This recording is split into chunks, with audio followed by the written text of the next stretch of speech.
Hello again, my precious ones. Thank you so much for coming and spending some time with Auntie S. I appreciate you, and I really hope that you've been enjoying the videos you've been watching.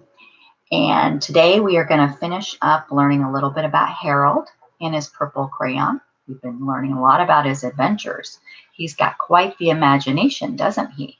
But I think he has a lot of fun in his imagination. So you may want to pick up a purple crayon of your own.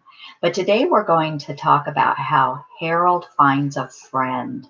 And this is actually one that I really like because you'll find out why when you learn who his friend is.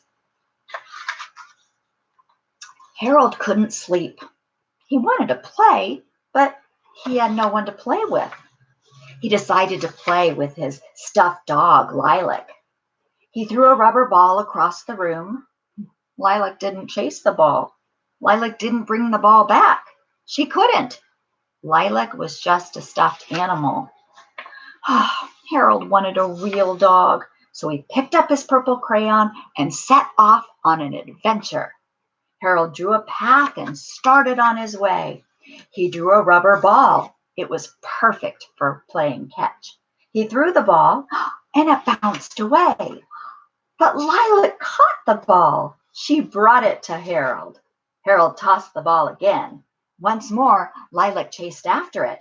At last, Harold had a dog who liked to play catch. Lilac was good at treats, too. And a dog who does tricks, good at tricks, too. A dog who does tricks deserves a reward. So Harold drew a big box of dog biscuits. After each trick, Harold gave Lilac a biscuit.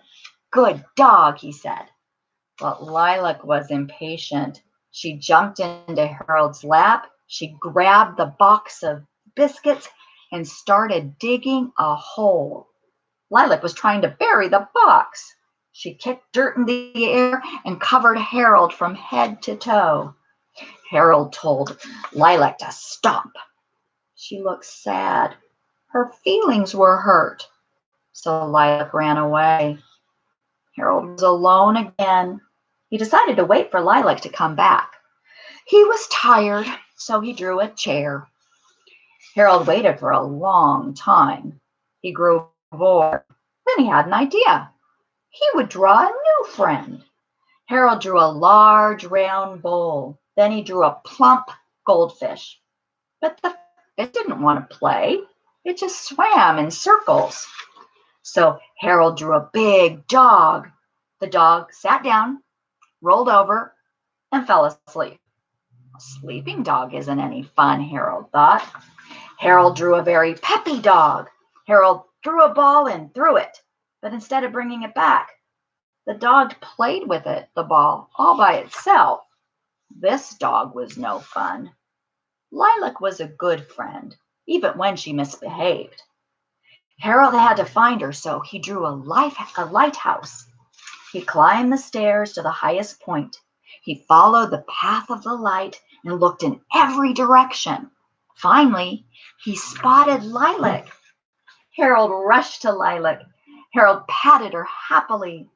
Lilac wagged her tail. She was happy too. Harold drew another ball. He threw it for Lilac again and again until they were both tired. Harold and Lilac rested, and then it was time to go home.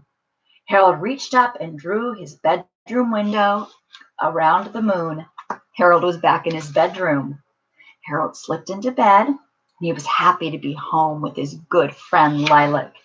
As he curled up with Lilac, Harold's purple crayon dropped to the floor, and he dropped off to sleep. Well, that's the last that we're going to be reading about Harold. Maybe he may come back sometime in the future because I think there are other Harold books with his crayons and his adventures. But he has a wonderful imagination. So you might want to think about picking up a purple crayon or a pink or a blue and drawing your own adventures. It would be really fun.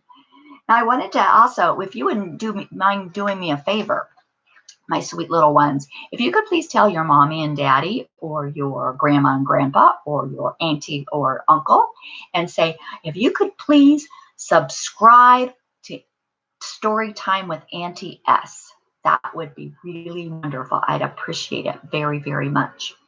So now I just want to say thank you again for spending some time with me in our story time, and know that I love you. I think you're precious, and I'm excited. I hope you come back and see me next week. And I just want to say bye-bye.